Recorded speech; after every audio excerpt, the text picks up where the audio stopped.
क्षमा प्रार्थना। यज्ञ कार्य के विधि विधान में कोई त्रुटि रह गई हो, दूसरों से कोई अनुचित व्यवहार बन पड़ा हो, इसके लिए सभी याजक हाथ जोड़कर यज्ञ भगवान से क्षमा प्रार्थना करें। ओम आवाहनम न जानामि नैव जानामि पूजनम विसर्जनम न जानामि। परिक्रमा करें। ओम यानि कानि च पापानि ज्ञाता ज्ञातकृतानि च तानि सर्वाणि नश्यन्ति प्रदक्षिणपदे सर्वे। पूजामादाय मामके च पुनरागमनाय च। बोलिए वेद माता गायत्री की जय। परम पूज्य गुरुदेव की जय। वंदनीय माता जी की जय। यज्ञ भगवान की जय। वेद भगवान की जय। भारतीय संस्कृति की जय। भारत माता की। जमाना लाएंगे जन्म जहाँ पर हमने पाया, अन्न जहाँ का हमने खाया, वस्त्र जहाँ के हमने पहने, ज्ञान जहाँ से हमने पाया। वह है प्यारा देश हमारा, देश की रक्षा कौन करेगा? हम करेंगे, हम करेंगे। युग निर्माण कैसे होगा? व्यक्ति के निर्माण से। माँ का मस्तक ऊंचा होगा।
जो सबके सन्बुद्धि देता है, सन्मार्ग पर चलाता है, उनका ध्यान करते हुए गायत्री महामंत्र एक साथ एक स्वर में बोलें।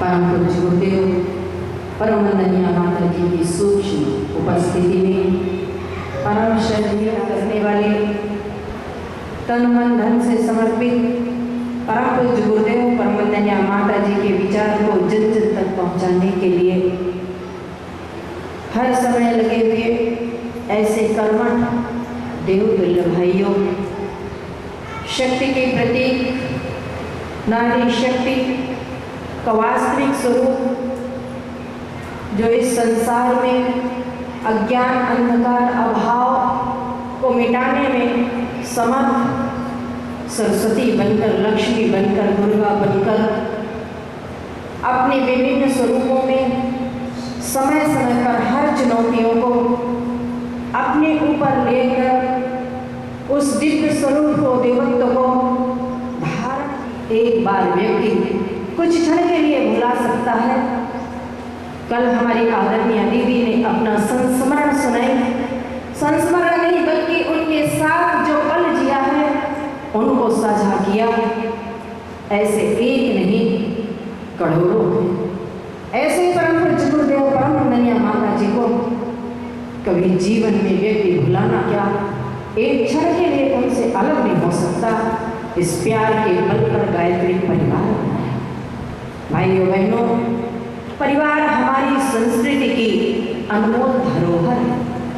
हमारी संस्कृति की एक नहीं अनेक विशेषताएं हैं और उन विशेषताओं में एक है भारत की परिवार व्यवस्था। ये भारत की परिवार व्यवस्था आज से नहीं बल्कि अनादिकाल से चली आ रही। हमारे ऋषियों ने कहा, अयम निजः परोवेत्ति गणना लघु चेत साम उदार चरिता नाम तो वसुधैव कुटुंबकम। पुराणों में कहा गया है कि जब परमात्मा प्रारंभ में अकेले था तो उन्होंने धरती, आकाश, पर्वत, सागर, नदी, नाले, सूरज, चांद, सितारे, वृक्ष, वनस्पति, जीव, जंतु, प्राणी, कीटक, चर, अचर सब कुछ बनाया और सृष्टि परिवार के रूप में सामने आया। माँ, बेटी और पत्नी में अंतर यदि कोई बताता है तो परिवार ही बताता है। मनुष्य के बीच में कि बेटी के साथ हमारा क्या संबंध है, बेटी के साथ हमारा क्या रिश्ता है, बेटी के साथ क्या कर्तव्य है, बेटी के साथ क्या धर्म है और पत्नी के साथ क्या। यदि इसमें कोई अंतर बताता है तो परिवार के बीच में रहकर मनुष्य के साथ ही होता है।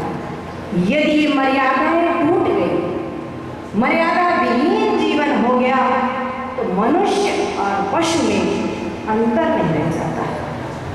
आज हमारी बेटियों को घर के अंदर जो रहने के लिए कहा जाता है,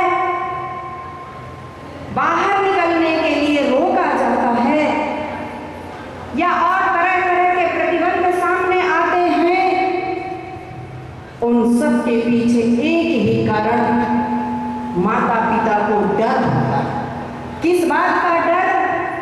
पता नहीं क्या हो जाए, और वो जो क्या हो जाए वो करने वाला कौन है?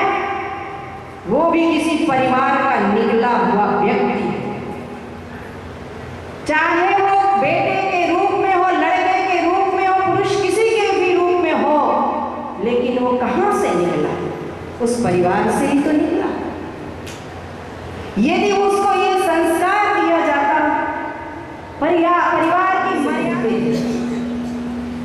उस घर का जो मुखिया था एक छोटे से फैक्ट्री के कर्मचारी था, जब वह अपने काम को करने के लिए जाता उसकी धर्मपत्नी उसको छोड़ने के लिए फैक्ट्री के गेट पर जाती थी और जब दोपहर का समय होता तो गरम गरम टिफिन तैयार करके, भोजन तैयार करके ठीक समय तक दोपहर के लंच के लिए, भोजन के लिए पहुंचा देती थी।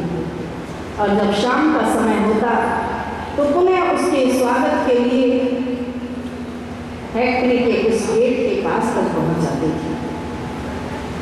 दिन भर अपना काम करता और जब शाम का समय होता लौट करके आता, जैसे ही फैक्ट्री से बाहर गेट की ओर निकलता, पत्नी का हंसता मुस्कुराता प्रसन्न चित्त चेहरे को देखता, वह अपनी दिन भर के काम की सारी थकान को भूल जाता, भगवान को धन्यवाद देता और दोनों प्रेम पूर्वक बातचीत करते हुए घर में आ जाते।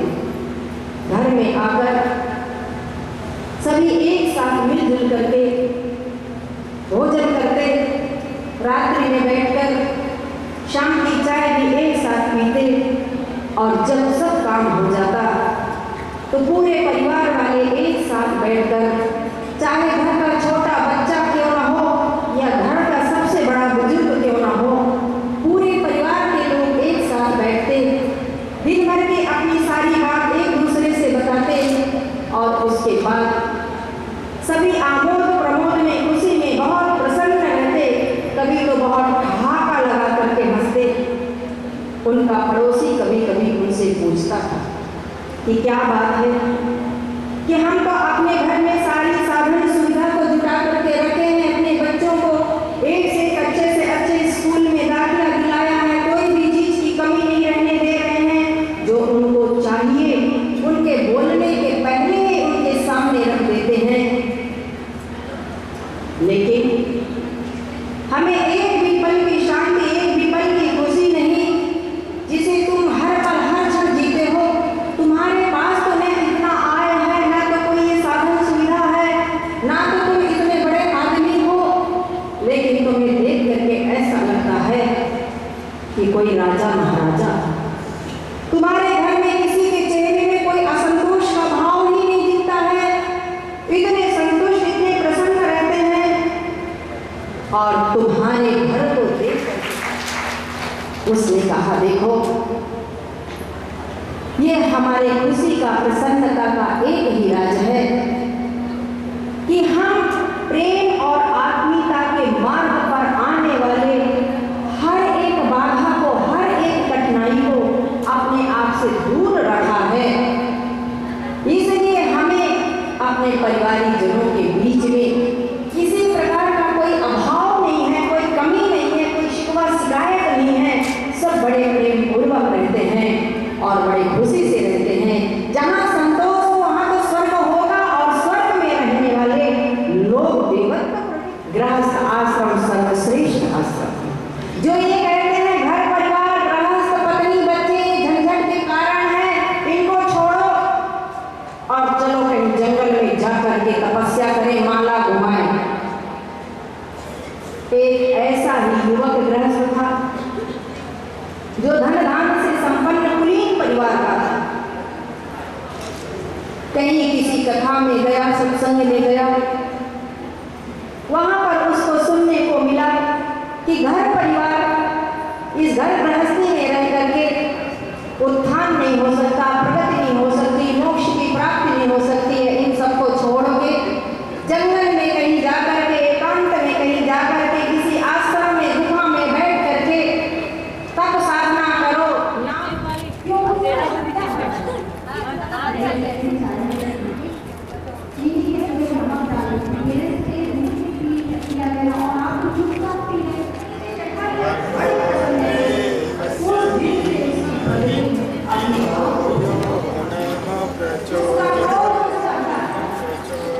ये दाम्पत्य जीवन के सूत्र आपके सूत्र को बताएंगे।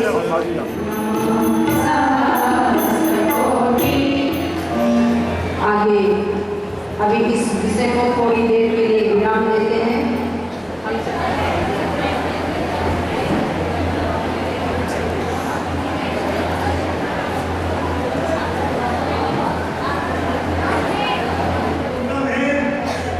तो आपसे आशीर्वाद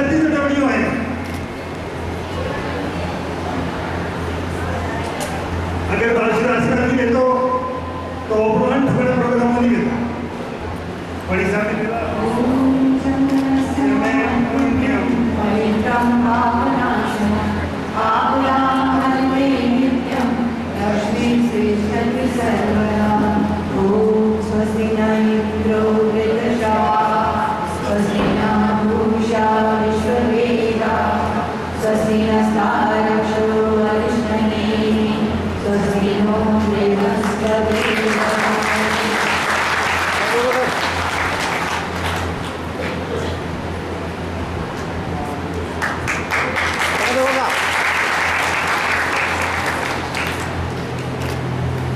जयवलाल जी महाराज की एक बड़ी सुंदर बात याद रही है।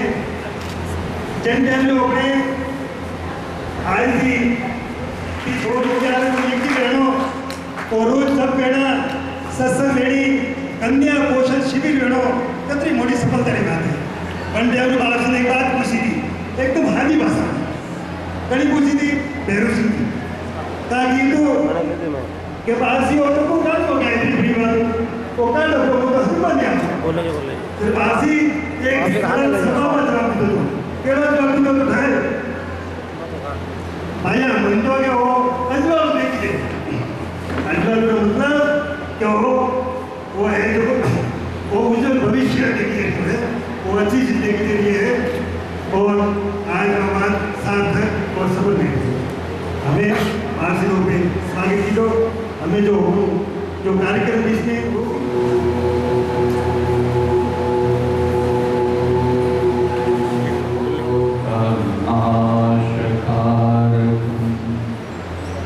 नमामि विघ्नेश्वर पादपङ्कजं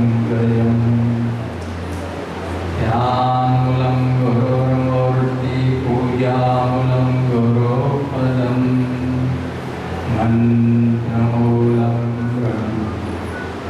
तस्मै श्रीगुरुवे नमः। शङ्करं शङ्कराचार्यं केशवं बादरायणं सूत्रभाष्यकृतौ वन्दे भगवन्तौ पुनः पुनः। मङ्गलं भगवान् विष्णु मङ्गलं गरुडध्वजे शरण्ये त्र्यम्बके गौरी नारायणी नमोस्तुते। देव की वेद माता गायत्री की ब्रह्मा जी भगवान की लक्ष्मी नारायण भगवान की जगद्गुरु शंकराचार्य भगवान की स्वामी श्री आत्मानंद जी महाराज की स्वामी श्री मोहनानंद जी महाराज। ओम नमः पार्वती पतये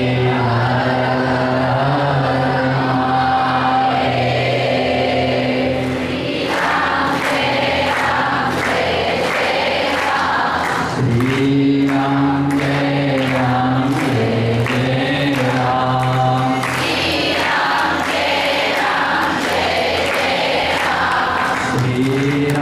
जय राम जय जय राम।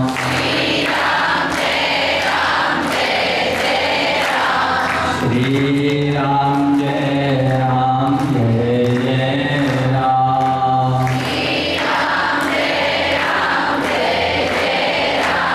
आमंत्रण दिया। वैसे तो हमारा आप सबका ये आश्रम है, आमंत्रण की जरूरत नहीं है, लेकिन गायत्री परिवार के कार्यकर्ताओं ने यहाँ आयोजन रखने के लिए सभा में निवेदन किया था, तो उस समय में भी था और उन्होंने भी कहा कि आप खुशी से रखो, इससे धर्म का प्रचार होता है। देखो मनुष्य जीवन अत्यंत महत्वपूर्ण और दुर्लभ है। यदि शास्त्र के अनुसार इसका सदुपयोग किया जाए तो परमात्मा की प्राप्ति होती है।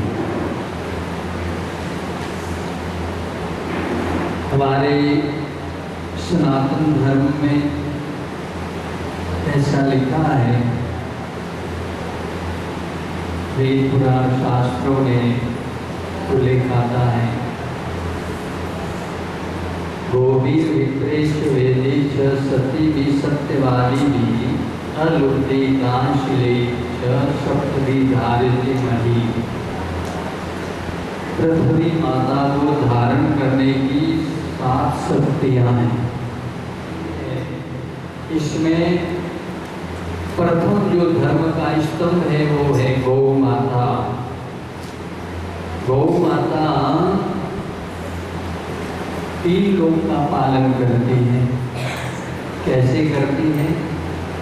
सृष्टि के आरंभ में भगवान ब्रह्मा जी ने देवताओं को आदेश दिया कि आप पृथ्वीवासियों का पालन करो,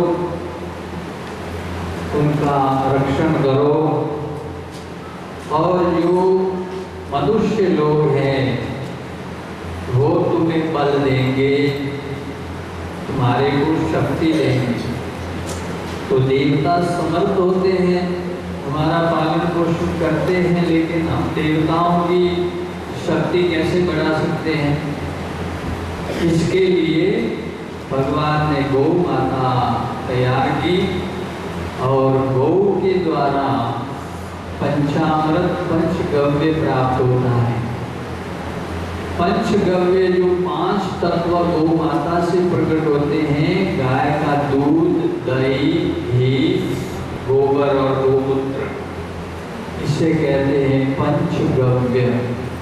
पंचगव्य है तब देवता इंद्र देवता प्रसन्न होते हैं, समय पर बारिश करते हैं, तब अन्न होता है और अन्न के द्वारा जीवों की उत्पत्ति होती है। अन्न के बिना, आहार के बिना आप लोग देवी का घी से आहुति दोगे तो देवता ग्रहण नहीं करेंगे, असुर करेंगे। इसलिए हमेशा ध्यान रखो, छोटा बड़ा जो यज्ञ करो गौ माता की है, तिलक नहीं है, और आप जब करोगे तो फल नहीं मिलेगा। इसलिए फल चाहिए तो नियमों का पालन करना पड़ेगा। वैसे तो वेदों में लिखा है ब्राह्मण को त्रिकाल संध्या करनी होती है, पहले ऋषि मुनि करते। जो पतिव्रता स्त्रियां हैं वो तो हमेशा जगदम्बा का ही रूप है। तो विप्र जो संध्या गायत्री करते हैं वो धर्म सतियों के स्थान मिलेंगे, हर गांव में गुंजार सुधा सती मिलेंगे, क्योंकि वो स्वधर्म का पालन करते थे।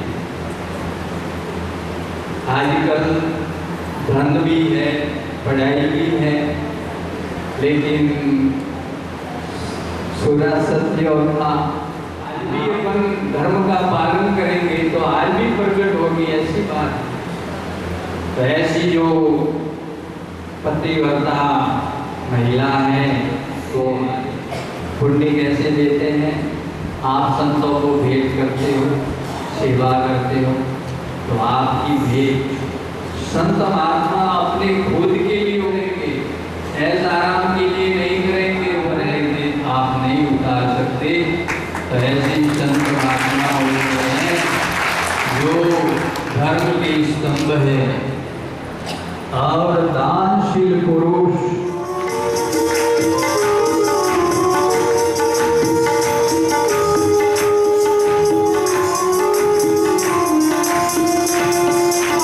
Thank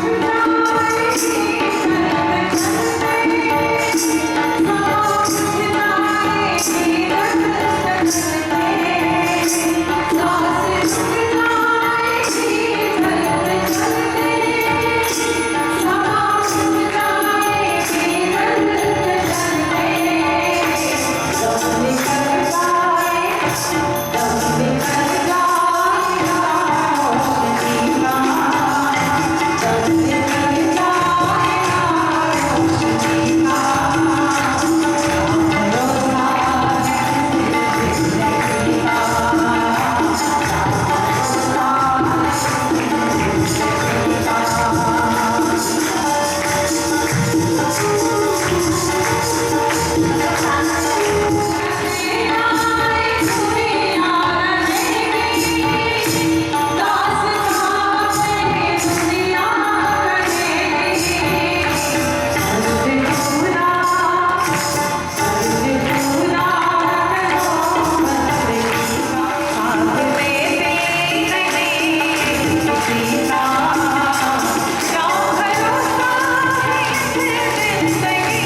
होगी तो उस घर में दूसरा प्रेत कोई नहीं आ सकता, कोई भी नहीं।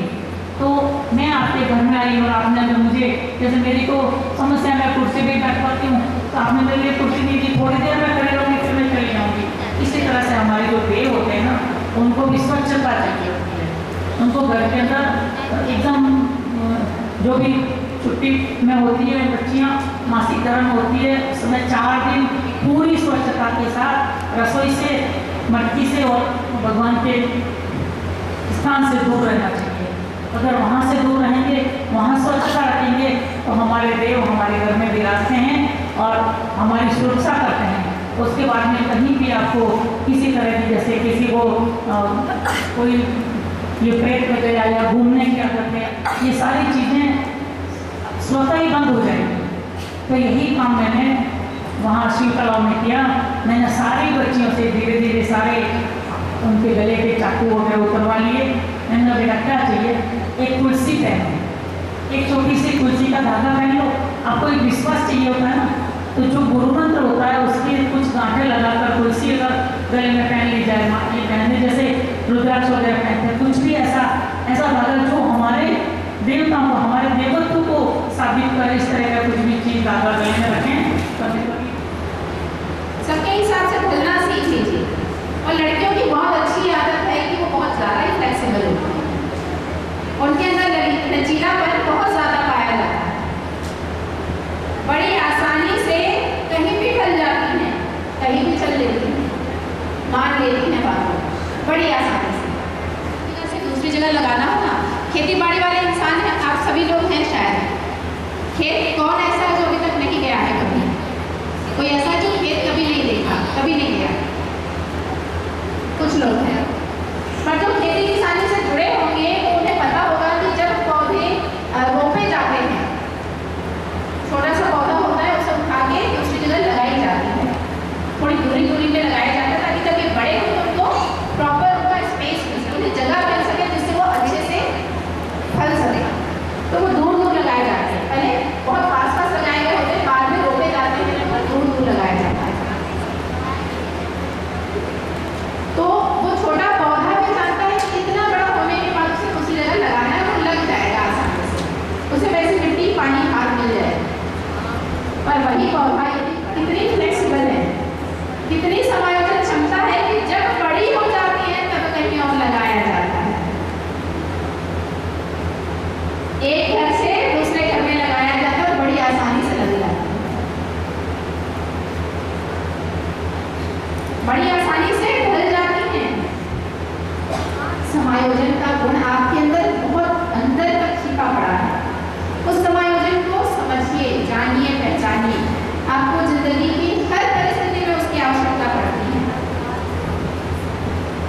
और उसे अच्छे से समझ लेंगे तो कहीं पर भी ढलने में और चलने में, समस्याओं का समाधान ढूंढने में परेशानी नहीं आएगी। तो समायोजन करना सीखिए।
जहां आने वाला हर व्यक्ति ऊर्जा, उमंग और उत्साह और सकारात्मक सोच से भर जाता है, अपने आप को बदला हुआ अनुभव करता है।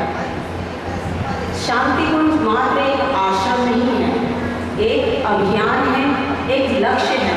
समाज में फैली अवांछनीयता एवं धर्म को मिटाकर मानव में देवत्व का उदय और धरती पर स्वर्ग का अवतरण कर इसकी स्थापना की गई है।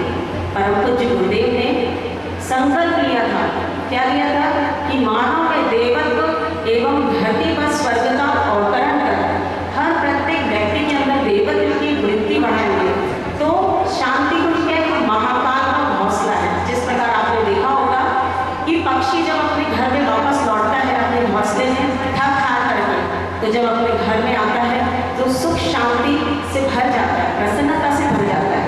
ऐसे ही संपूर्ण विश्व के परिजन जब शांति कुंज में आते हैं तो कितने भी दुख हो या कोई कष्ट कठिनाई हो, जब शांति कुंज में आते हैं तो परम पूज्य गुरुदेव के संरक्षण में आंसू आ जाते हैं। माता कुंती की आंख में आंसू को देख करके भगवान श्री कृष्ण कहते हैं, हुआ क्या बात है, क्यों रो रही हो? तो माता कुंती बोलती है कि आप जाने को कह रहे हैं, इसलिए हमें बहुत कष्ट हो रहा है।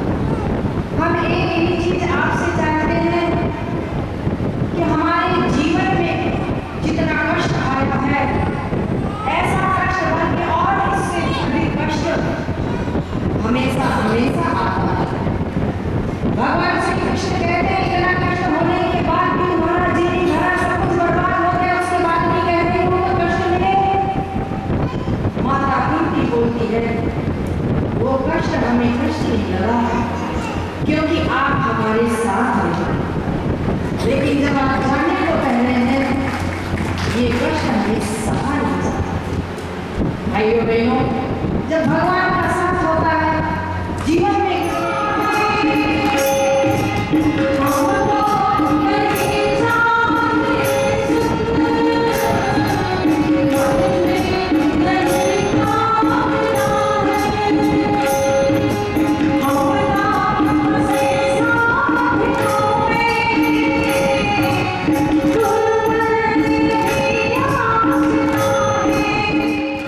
बात बिल्कुल नहीं, जो बात करेंगे हम उठा देंगे यहाँ से। आपस में बिल्कुल बात नहीं। जिनको बहुत जरूरी हो तो आप उठ के जा सकते हैं। यज्ञ में जो हमारी बहनें बहुत देर से बैठी हैं तो उठ करके कुर्सी में बैठ सकती हैं, फिर आप अपने जगह में बैठ जाएंगे, क्योंकि थोड़ा इसमें समय लगेगा, 25-30 मिनट भी समय लग सकता है। इसलिए यदि आपको उठना है तो इसमें कोई दोष नहीं है, आप आ करके कुर्सी में बैठ सकते हैं। कम ही पड़ता है। कहते हैं कि गुरु की महिमा का गान करने के लिए उनके बारे में कुछ बताना चाहे, कहना चाहे तो वह अनंत है, अथाह है, संपूर्ण सागर है। उन सागर की स्याही बना दी जाए और गुरु के गुण को लिखा जाए तो भी पूरा नहीं किया जा सकता। इस संसार से व्यक्ति चला जाता है, लेकिन उसके कर्म अपने आप को जोड़ लेते हैं, उनके बताए रास्ते पर चलते हैं, उनके अनुसार कर्म करते हैं तो उस कर्म से अमर हो जाते हैं। आइए ऐसे गुरु के चरण की शरण की वंदना करें।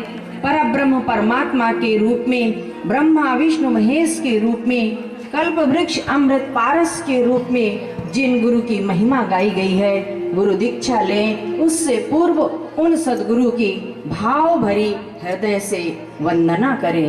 इस भाव सदगुरु बिना किसी को सज्ञान कब मिला।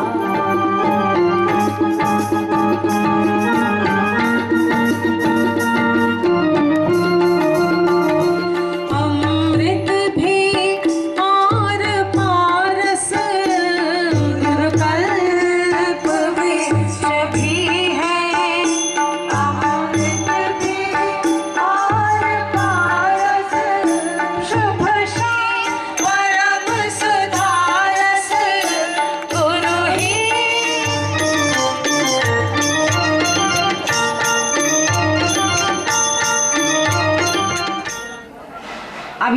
आपका होमवर्क है। हमेशा सुनते रहते हो, नहीं है तो आप अपने घर के दादी, काकी, मौसी हैं और क्या बोलते हैं के क्षेत्र में चारों वेद, 18 पुराण, 108 उपनिषद और 3200 से भी अधिक साहित्य को उन्होंने लिखा है। उनका भाष्य किया और ऐसे साहित्य लिखे हैं। ऐसे ज्ञान के क्षेत्र में उनको किसकी उपाधि मिली? वेद मूर्ति, वेद की ज्ञान की साक्षात प्रतिमा। इतनी बात समझ में आ गई वेद मूर्ति क्यों कहते हैं। फिर तपोनिष्ठ, उनने इतना कठोर तप साधना किया, कल आपको बताए थे, 1 साल नहीं, कितने साल? 24 साल। गायत्री के 24 लाख। रामकृष्ण परमहंस के, रामकृष्ण परमहंस के पास स्वामी विवेकानंद जी गए। उनके घर में उनकी एक बहन थी जिनका विवाह नहीं हुआ था। उनके माता पिता, घर में इतनी स्थिति नहीं थी आर्थिक कि घर का खर्चा अच्छे से चले। पढ़े लिखे थे, कोई नौकरी भी नहीं थी।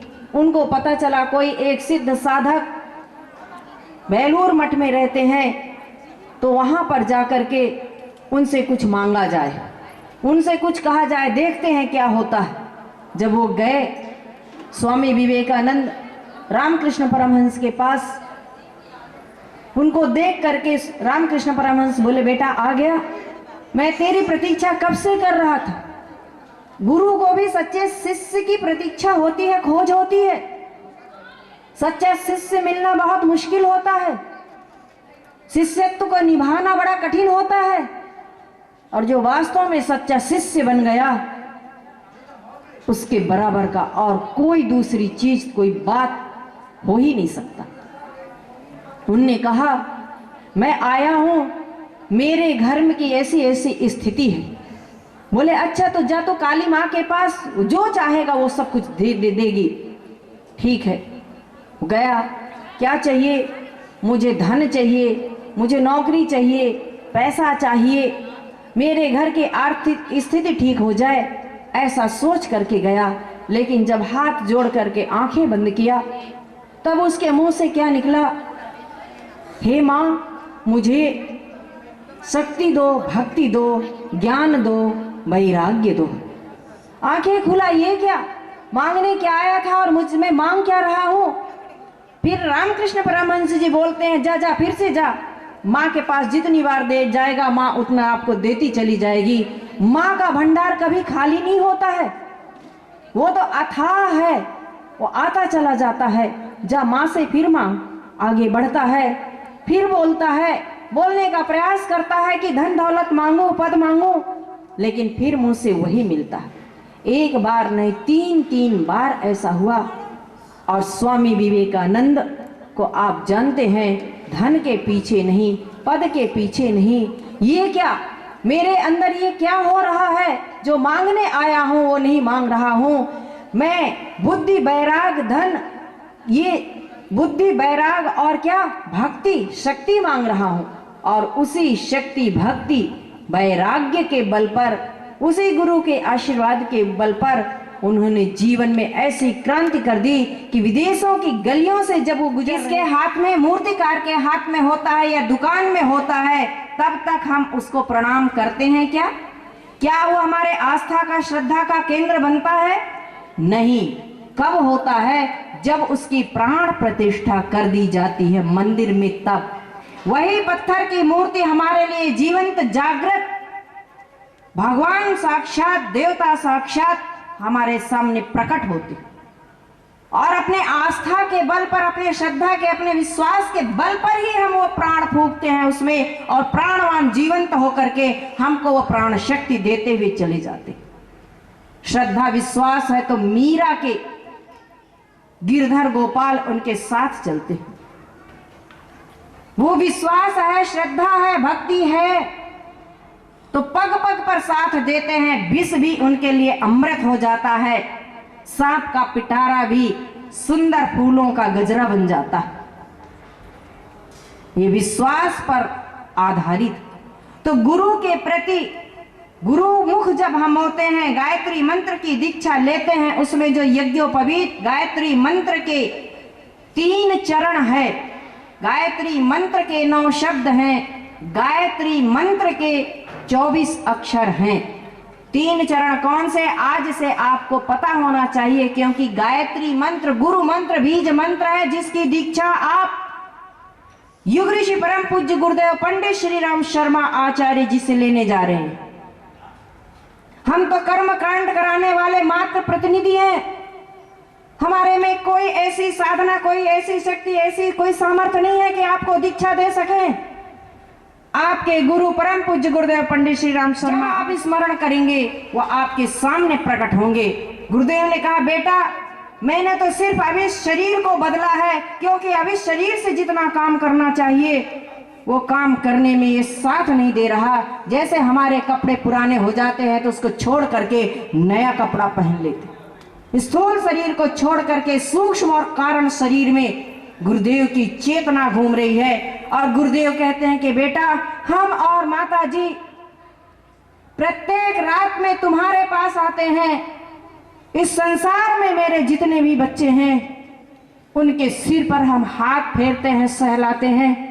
तुम्हारे आगे पीछे दाएं बाएं हर समय पर होते हैं। बस उनको एहसास करने की आवश्यकता है, उनको महसूस करने की आवश्यकता है। हमारा ध्यान जब कहीं रहता है, हमारे बगल से कोई व्यक्ति निकल जाता है, कुछ बोलता हुआ निकलता है, तो भी हमारे कानों में सुनाई नहीं पड़ता। और निकला है, बोला है, क्यों होते हैं हर क्षण हर पल, चाहे आप दुनिया के किसी भी कोने में रहें। और तो करना चाहिए। अब क्या करना चाहिए, नहीं होने से एक बहुत सरल, अब सामने यज्ञोपवीत को इस तरह से खोलने में ध्यान रखेंगे कि आपकी उंगली से उलझे नहीं, बीच से खोलें। बहनों के लिए जब तक इसको खोल रहे हैं, एक अनुशासन नियम जो इसका है बता दें। जिनके मासिक धर्म का चक्र चल रहा है, वो प्रत्येक महीना शुद्धिकरण के पश्चात इसको बदल लेंगी। घर में कोई सूतक हो जाता है तो सूतक निवृत्ति के पश्चात इसको बदल लेंगे। जब आप लैट बाथ के लिए जाएं तो ये आपके कमर से नीचे 3 बार जो लपेटने का नियम है, उसके पीछे का कारण ये है कि जो इसकी बनावट है, जिस लंबाई से ये बनाया गया है, तो जब 3 बार लपेटते हैं तो ये कमर से ऊपर आ जाता है, इसलिए लपेटते हैं। तो बहने कान में लपेटने की आवश्यकता नहीं है, ऊपर करके आप अंदर आप रख सकते हैं, नीचे ना लटके तो आपको ददातु ब्रह्मा जी हमें सृजनशीलता निर्माण करने की क्षमता प्रदान करें। ओम ब्रह्मज्ञानं प्रथमं पुरस्तात् पिशीमतः सुरुचो वेन आवा सबुज्ञा उपमा इदं विष्णुर्विचक्रमे त्रेधानि ददे पदं समूढमस्य भागं समस्ते रुद्रमन्यवम्। अब यज्ञ देवता का आवाहन करेंगे, इसके पश्चात आप लोग यज्ञ करेंगे। आइए यज्ञ की शक्ति इस यज्ञोपवीत में आए, त्याग परमार्थ में हमारा जीवन बने, इस भाव के साथ। ओम यज्ञेन यज्ञमय जंत देवाः तानि धर्माणि प्रथमान्यासन् तेह नाकं महिमानः सचन्त यत्र पूर्वे साध्याः सन्ति देवाः। ओम यज्ञ पुरुषाय नमः आवाहयामि स्थापयामि। नियमितता और जागरूकता बना रहे इस भाव के साथ। ओम आकृष्णेन रजसा वर्तमानो निवेशयन्नमृतं मर्त्यं च हिरण्येन सविता रथेन देवो याति भुवनानि। ओम यज्ञोपवीतं परमं पवित्रं प्रजापतिर्यत्सहजं पुरस्तात् आयुष्यमग्रं प्रतिमुञ्च शुभ्रं यज्ञोपवीतं बलमस्तु तेजः यज्ञो। ओम बृहस्पते अति यदर्यो अर्हाद्विमद्विभातु क्रतुमज्जनेषु यदि दयक्ष्वसरित प्रजात तदस्मासु द्रविणं देहि चित्रम् उपयाम गृहीतो तस्मै श्री गुरवे नमः। कमर सीधी रखेंगे क्योंकि उस चेतना से जुड़ने जा रहे हैं। जैसे बिजली की तार खिंची हुई है, बिजली सब कुछ को थोड़ी देर के लिए भूल जाइए। याद एक ही चीज का रखना, हम हमारा भगवान। बाएं हाथ के अंगूठे में यहाँ से गायत्री मंत्र टुकड़े टुकड़े में बोलेंगे, उसे आप दोहराते रहेंगे। जब पूरा हो जाए हमारी स्वयंसेवक बहनें को निर्देश देंगे, आपके ऊपर जल का अभिषिंचन करेंगे। जल के अभिषिंचन के पश्चात ही आप अपने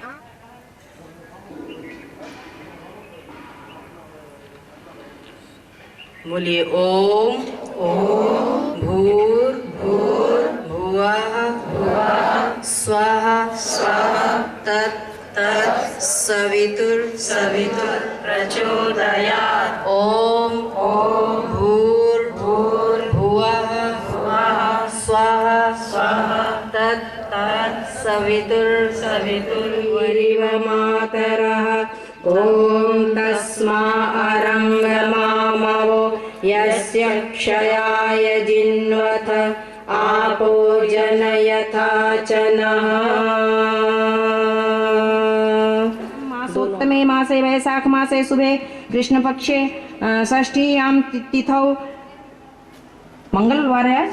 मंगलवासरे गोत्रोत्पन्न अपने अपने गोत्र का सभी नाम ले लेंगे। और जिनको अपना गोत्र पता नहीं है, जो अभी जिस गुरु से जुड़े हैं, उनका भरद्वाज गोत्र है। आप आज से आप भरद्वाज गोत्र गुरु अनुशासन में नियमित रूप से उपासना करेंगे।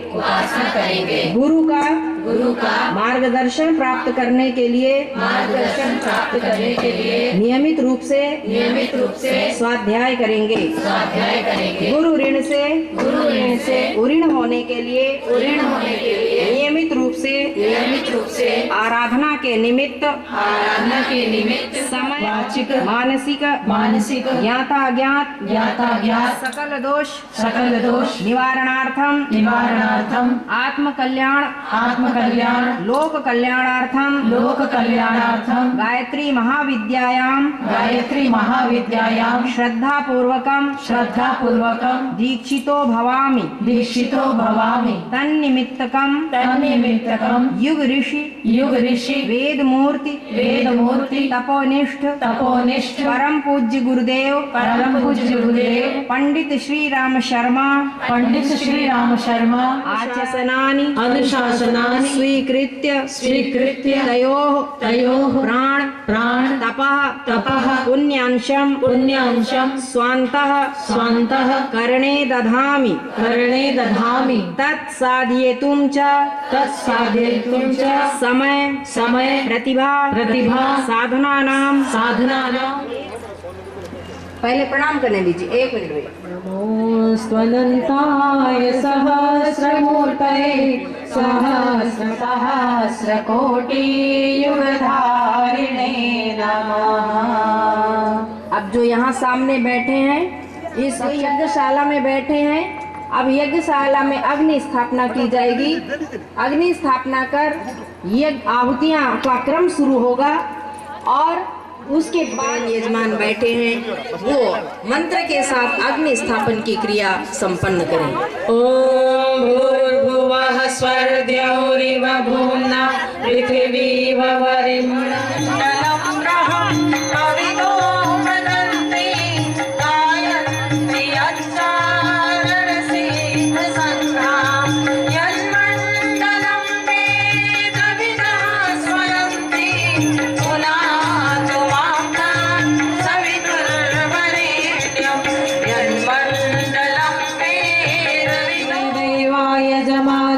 सीदता समिधाधानम् शरीर बल, मनोबल, आत्मबल और सवितुर्वरेण्यं भर्गो देवस्य धीमहि धियो यो नः प्रचोदयात्। हेतु सृजन सेनानियों में नवीन ऊर्जा का संचार हो, इसी भाव के साथ ये आहुति अर्पित की जा रही है। ओम प्रखर प्रज्ञाय विद्महे प्रचोदयात् स्वाहा इदं रुद्राय इदं नमः। ओम पंचवक्त्राय विद्महे महादेवाय धीमहि तन्नो रुद्रः प्रचोदयात्। मंत्राहुति। आज जिन परिजनों का जन्मदिन है, इनके स्वास्थ्य लाभ, मंगलमय जीवन तथा दीर्घ आयुष्य की कामना करते हैं। साथ ही जिन परिजनों का आज विवाह दिन है, उनके सुखी सफल दाम्पत्य एवं मंगलमय जीवन की कामना करते हुए, साथ ही विशाल देव परिवार से जुड़े स्वजनों के आध्यात्मिक उन्नति एवं निरोग जीवन की कामना करते हुए विशेष मृत्योर्मुक्षीयमामृता स्वाहा इदं महामृत्युंजयाय इदं नमः।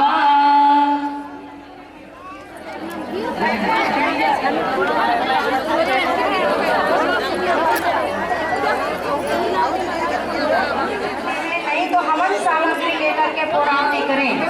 अभी हम सबके बीच में हम सबके वरिष्ठ आदरणीय श्री तेजराज सिंह राज पुरोहित जी साधु वाले, इनका आज 50वां विवाह दिवस है, गोल्डन जुबली है। जिन्होंने इस कार्य में एक दूसरे के गले का हार बन करके रखा, नई पीढ़ी के द्वारा पहले हमारी आदरणीय श्रीमती राजपुरोहित दीदी पहनाएंगी, फिर हमारे आदरणीय श्री तेजराज सिंह जी अपनी श्रीमती जी को मंगलमय जीवन, स्वस्थ जीवन की कामना के साथ मंत्र बोलते हैं, ताकि ये फोटो भी अच्छे से आए। ओम मंगलम भगवान विष्णु मंगलम गरुड़ध्वज मंगलम पुंडरीकाक्ष। ओम भूर्भुवः स्वः तत्सवितुर्वरेण्यं भर्गो देवस्य धीमहि। दाम्पत्य एवं मंगलमय जीवन की कामना करते हुए, साथ ही विशाल देव परिवार से जुड़े स्वजनों के आध्यात्मिक उन्नति एवं निरोग जीवन की कामना करते हुए विशेष मृत्योर्मुक्षीयमामृता स्वाहा इदं महामृत्युंजयाय इदं नमः। ओम त्र्यंबकं यजामहे सुगंधिं पुष्टिवर्धनम् उर्वारुकमिव बन्धनात्। मृत्योर्मुक्षीयमामृता स्वाहा इदं महामृत्युंजयाय इदं नमः। ओम त्र्यंबकं यजामहे सुगंधिं पुष्टिवर्धनम् उर्वारुकमिव बन्धनात्। मृत्योर्मुक्षीयमामृतामहे महादेवाय धीमहि तन्नो रुद्रः प्रचोदयात् स्वाहा इदं रुद्राय इदं नमः। ध्यान दें, ये विशेष आहुति समर्पित की जाएगी। जिन बहनों ने यज्ञ में इस पूरे कन्या कौशल शिविर, नारी जागरण शिविर में जो भी भाई बहन जिस भी रूप में सहयोग प्रदान किए हैं, उन सबके उज्जवल भविष्य, दीर्घायुष्य महामृत्युंजय मंत्र से यज्ञ भगवान को समर्पित करें। ओम त्र्यंबकं यजामहे सुगंधिं पुष्टिवर्धनम् इदं नमः।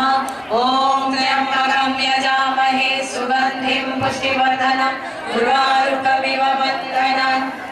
स्वाहा इदं अग्नये स्विष्टकृते इदं नमः। सभी अपने स्थान पर खड़े हो जाएं। मंत्र के साथ पूर्णता के भाव से पूर्णाहुति की क्रिया संपन्न करें। ओम पूर्णमदः पूर्णमिदं पूर्णमेवावशिष्यते। ओम पूर्णादर् विपरापत सुपूर्णा पुनरापत भस्मेव विक्रीणामः। ईशमोर्जसाता जयति जयनाथ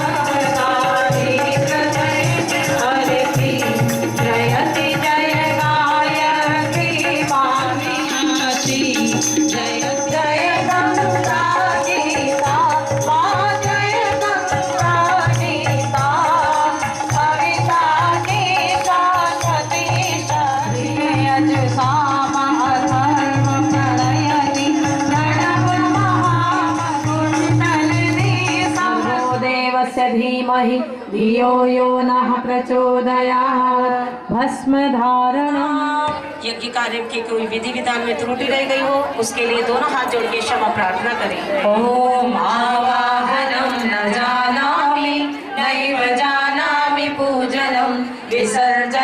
न जानामि क्षमस्व परमेश्वर मंत्रहीनं क्रियाहीनं भक्तिहीनं सुरेश्वर यानी का भी सफल हो जाए।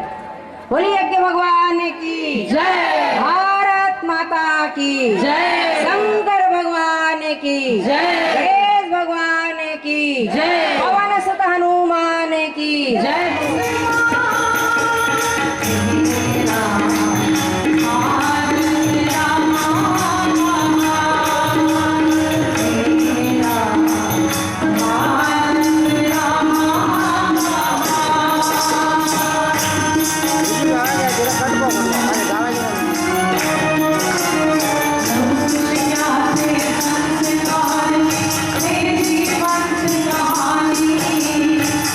Krishna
ये कौन से मोड़ है, क्या संकेत है, और वो संस्कार जिनको हमारे ऋषि मनुष्यों ने कहा इसे मनाया जाना चाहिए। व्यास स्मृति की दृष्टि से देखें तो 16 संस्कार के विभाग, जिसे 16 संस्कार कहते हैं। पहला संस्कार गर्भाधान, दूसरा पुंसवन, तीसरा सीमांतोन्नयन, चौथा 10वां उपनयन, 11वां वेदारंभ जिसे विद्यारंभ भी कहते हैं, 12वां समापवर्तन, 13 विवाह, 14 वानप्रस्थ जिसे अज्ञाधान भी कहते हैं, और 14 के बाद जो 15 आता है उसको अंत्येष्टि कहते हैं। और उसके बाद जो 16वां, जिसको 16 संस्कार के नाम में 16वां स्नान है, जिसे मरणोत्तर संस्कार, श्राद्ध कर्म संस्कार कहते हैं। इन 16 मोड़ों से गुजरना पड़ता, इन 16 जगहों पर सावधानी बरतनी पड़ती। यदि इनमें सावधानी बरत ले तो जीवन यात्रा सहज, वहां से ये सावधानी पूरी हो जाती। ये बहुत ही महत्वपूर्ण समय होता है, बहुत ही जागरूक रहने का समय होता है। इसमें थोड़ी सी लापरवाही, थोड़ी सी चूक हो गई तो फिर बहुत बड़ा खतरा हो जाता है। संस्कार उसके मस्तिष्क में रहते हैं, उसी के प्रति ये बाल माने जाते हैं जो गर्भ से लेकर के आता है। किसी को बहुत ज्यादा तुरंत की बात में गुस्सा आ जाता है, वो पिछले जन्म के उसके वो वाले संस्कार जाता है जो फुफकारते रहता है, उसका वो संस्कार है, इसलिए तुरंत गुस्सा करता है। और कोई सामने बड़े भोले भाले बने रहते हैं और पीछे से डंक मारते हैं। सामने बड़ा मीठा मीठा बोलेंगे और पीछे से फिर कौन पीछे से डंक मारता है? बिच्छू को देखिए, वो सामने से कभी नहीं मारता, पीछे से ही मारता। हमारे बाबूजी लोग जानते हैं, है कि नहीं? सही बात। और कौवा क्या करता है, सियार क्या करता है? मुंडन संस्कार कहाँ करना चाहिए? यदि दिव्य वातावरण में और अपने बोल चाल परंपरा के नाम पर एक बात और जुड़ी हुई है, क्या कि हमारे कुल देवी कुल देवता में मुंडन होगा। यहाँ की परंपरा है, करते हैं कि नहीं